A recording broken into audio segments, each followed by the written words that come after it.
भवानी शंकरो वंदे श्रद्धा विश्वास रूपिणो याभ्याम विना न पश्यन्ति सिद्धः स्वान्तः स्थमीश्वरम। हर हर महादेव। हार्दिक स्वागत करता हूं आप सभी भगवत प्रेमी दर्शकों का आपके अपने ही YouTube चैनल जगत पिता शिव में। भगवान श्री उमा माहेश्वर जी की कृपा से आप सभी स्वस्थ सकुशल और प्रसन्न होंगे, ऐसा मुझे विश्वास है। शिव नाम तरीम प्राप्य संसाराब्धिम तरन्ति ये संसार मूल पापानि तानि नश्यन्त्य संशयम। अर्थात जो शिव नाम रूपी नौका पर आरूढ़ होकर संसार समुद्र को पार करते हैं, उनके जन्म मरण रूपी सारे मूलभूत पाप विनष्ट हो जाते हैं, इसमें बिल्कुल भी संशय नहीं है। एक चतुर साधक में क्या मुख्य लक्षण होते हैं, आज इसी संबंध में हम इस वीडियो में चर्चा करेंगे। एक साधक और एक साधारण व्यक्ति में बहुत फर्क होता है। सबसे बड़ा फर्क तो उसके दृष्टिकोण में ही होता है। साधारण मनुष्य एक ही चीज को दूसरे दृष्टिकोण से देखता है और एक साधक उसी वस्तु को दूसरे दृष्टिकोण से देखता है। मूल रूप से एक साधक और एक साधारण व्यक्ति में तो बस यही अंतर है कि दोनों के दृष्टिकोण में फर्क होता है, लेकिन यथार्थ के धरातल पे आप देखेंगे तो बहुत से अंतर आपको एक साधारण व्यक्ति और एक साधक में दिखाई देंगे। सभी साधकों में कुछ विशेष रूप से चतुर साधक भी होते हैं जो अपने साधना की सुरक्षा जी जान से करते हैं। तो ऐसे चतुर साधकों में कुछ बहुत महत्वपूर्ण लक्षण होते हैं जिनका वर्णन के आगे इसी वीडियो में मैं करूंगा। इसी क्रम में आपको सबसे पहला लक्षण एक चतुर साधक में जो दिखाई देगा वो है संयमित भोजन। अन्न ब्रह्म रसो विष्णु भोक्ता देवो महेश्वरः एवं ज्ञात्वा तुयो भुंक्ते अन्न दोषो न लिप्यते। अर्थात अन्न ब्रह्म है और उसका सार विष्णु है, और जो उसका उपभोग करता है अर्थात आनंद लेता है वह स्वयं महेश्वर शिव हैं। यदि आप वास्तविक रूप में यह जान लेंगे तो भोजन में कोई भी अशुद्धि आपको प्रभावित नहीं कर सकती है। शास्त्र कहता है कि अन्न को ही ब्रह्मा का स्वरूप समझो, और जो उसका सार है यानी जो उससे हमें पुष्टता प्राप्त होती है वही विष्णु है, और उस भोजन का जो हम रस प्राप्त करते हैं, स्वाद प्राप्त करते हैं, आनंद लेते हैं, वही महेश्वर महादेव हैं। इस रहस्य को जान लेने के बाद बुद्धि अति पवित्र हो जाती है, भोजन के प्रति दृष्टिकोण बदल जाता है, तो परिणाम स्वरूप आप असंयमित भोजन कर ही नहीं सकते हैं और ना ही आप अखाद्य पदार्थों का भक्षण करेंगे, अर्थात आप मांसाहार से भी दूर हो जाएंगे। और यदि आपके ऊपर आपके इष्ट देव की कृपा जन्म से ही है तो आप मांसाहार की ओर कभी आकर्षित ही नहीं होंगे। तो जब आप उसकी ओर आकर्षित ही नहीं होंगे, उसका कभी सेवन ही नहीं करेंगे, तो उसे छोड़ने का प्रश्न ही नहीं है। तो मूल बात यह है कि जो चतुर साधक होता है वो इस रहस्य को जान जाता है कि भोजन का संबंध हमारी चित्त वृत्ति से बहुत गहराई से होता है। तो वो केवल सुनी सुनाई बातें या शास्त्रोक्त बातों को ही नहीं मानता है, वो स्वयं प्रयोग करके भी बातों को सिद्ध करता है। इसीलिए वो जिस निर्णय पर पहुंचता है वो बहुत ठोस निर्णय होता है, क्योंकि उस चीज का उसे अनुभवतीत ज्ञान भी हो जाता है। तो आप ये जान लें कि यदि कोई चतुर साधक है जिसे अपने साधना की बड़ी परवाह है, तो वो अपने भोजन को कभी बिगड़ने नहीं देगा, सदैव वो संयमित भोजन ही करेगा। किसी भी चतुर साधक में दूसरा महत्वपूर्ण लक्षण क्या है, वो है संयमित आचरण। संयमित आचरण के संबंध में कहा गया है, अनाहूतः प्रविशति अपवृष्टो बहुभासते अविश्वस्ते विश्वसिति मूढ़ चेता नराधमः। अर्थात किसी जगह पर बिना बुलाए चले जाना, बिना पूछे बहुत अधिक देर तक बोलते रहना, जिस व्यक्ति वस्तु पर विश्वास नहीं करना चाहिए बेवजह उसी पर विश्वास करना, ये सब मूर्ख लोगों के लक्षण हैं।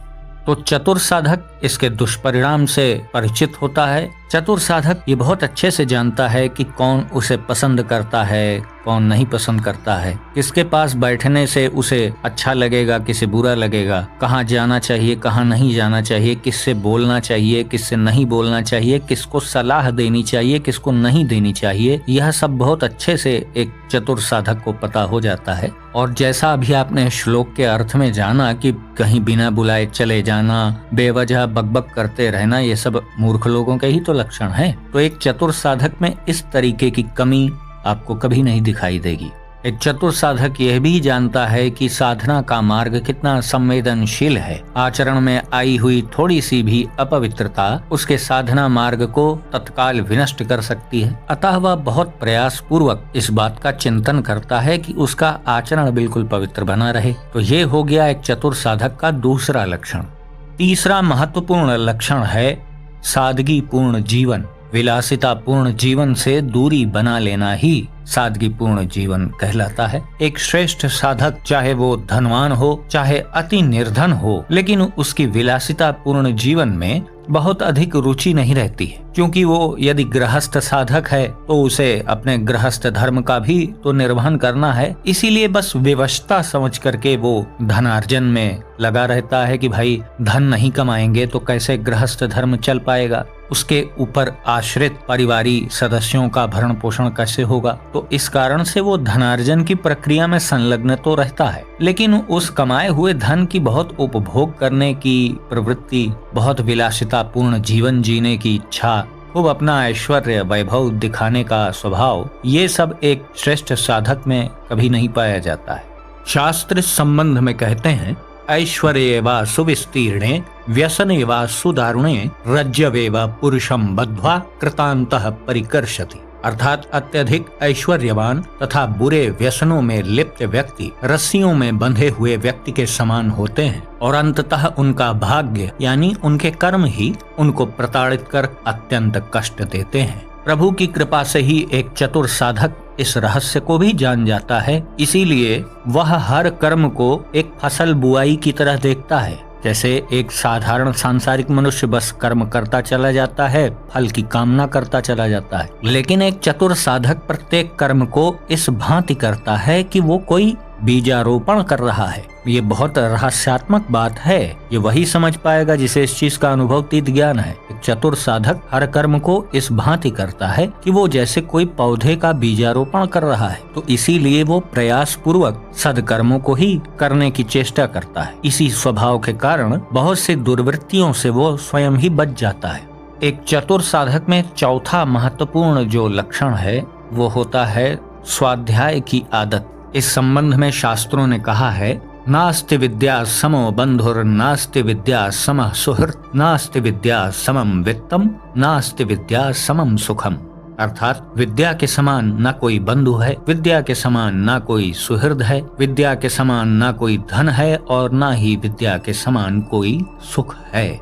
ईश्वर की कृपा से एक चतुर साधक इस रहस्य को भी जान जाता है कि स्वाध्याय करने से बुद्धि निर्मल होती है और जो पुस्तकीय ज्ञान है वो पुस्तक में ही न रह जाए, उसकी प्रज्ञा में भी परिलक्षित हो, इसलिए वो स्वाध्याय को बहुत महत्व देता है। जो कुछ भी ज्ञान उसे अपने गुरुजनों से, अपने मार्गदर्शकों से प्राप्त होता है, तो उसी ज्ञान की और वृद्धि करने के लिए वो और स्वाध्याय भी करता है।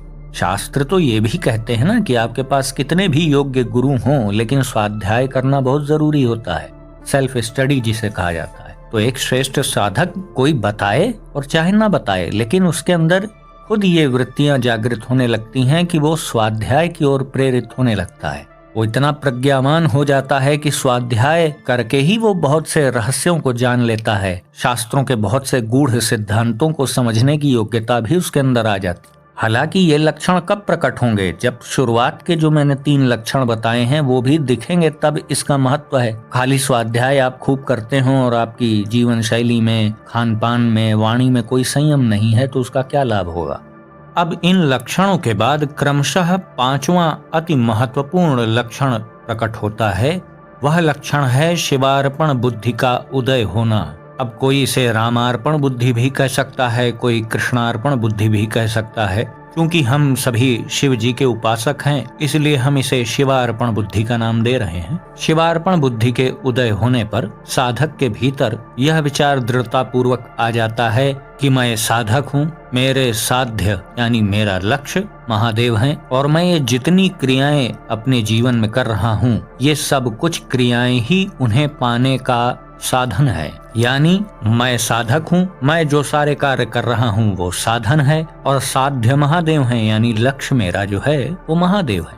ये मुंह से बोलना तो बहुत आसान है, लेकिन दृढ़ता से वही स्वीकार करता है जिसके भीतर शिवार्पण बुद्धि का उदय हो चुका है। और एक चतुर साधक में ही ये स्थिति बनती है। वो हर कर्म को शिव जी की प्रसन्नता के लिए करता है और कर्म को उसके फल के साथ ही भगवान शिव के चरणों में समर्पित करता चलता है। इसे ही शिवार्पण बुद्धि कहते हैं। शिवार्पण बुद्धि से जब आप कर्म करने लगते हैं तो आपको धीरे धीरे संसार का रहस्य समझ में आने लग जाता है कि हम यहाँ क्यों जन्म लिए हुए हैं, हम यहाँ क्यों आए हैं, हमारा उद्देश्य क्या है। पूरी तरह से आपका दृष्टिकोण बदल जाता है। तो एक श्रेष्ठ साधक क्रमशः चलते चलते इस 5वें स्तर पर, जहाँ पर शिवार्पण बुद्धि का उदय होता है, वहाँ पर भी पहुँच जाता है। शिवार्पण बुद्धि के जागृत हो जाने के बाद उस साधक को उसके साधन पथ के मार्ग से भला कौन डिगा सकता है। किसी में इतनी क्षमता नहीं है कि उसकी साधना मार्ग को अवरुद्ध कर सके। उस साधक का निरंतर नाम जाप भी निर्बाध रूप से चलने लग जाता है। उसमें कोई भी बाधा नहीं आती है, क्योंकि उसकी बुद्धि ही इष्टमय हो चुकी होती है। उसकी बुद्धि में, उसके मन में, उसके चित्त में उसके इष्ट के अलावा कुछ बचा ही नहीं होता है। अतः नाम जाप भी निर्बाध रूप से निरंतर चलने लगता है। तो ये थे एक चतुर साधक के मुख्य लक्षण जो आज आपको इस वीडियो में बताए गए। आशा करता हूँ दी गई जानकारी आपको अच्छी लगी होगी। यदि वीडियो पसंद आया तो इसे लाइक करें, अपने मित्रों बंधु बांधवों के साथ शेयर करें। कृपया चैनल को भी सब्सक्राइब करें और बेल आइकन को भी अवश्य प्रेस कर दीजिएगा। तो भगवान श्री नागेश्वर महादेव जी से मैं ऐसी प्रार्थना करता हूँ कि वो आप सभी को सदा सुखी, स्वस्थ और ऊर्जावान बनाए रखें। मिलते हैं अगले वीडियो में एक नई और उपयोगी जानकारी के साथ। तब तक के लिए आप सभी भगवत प्रेमी भक्तों को हर हर महादेव।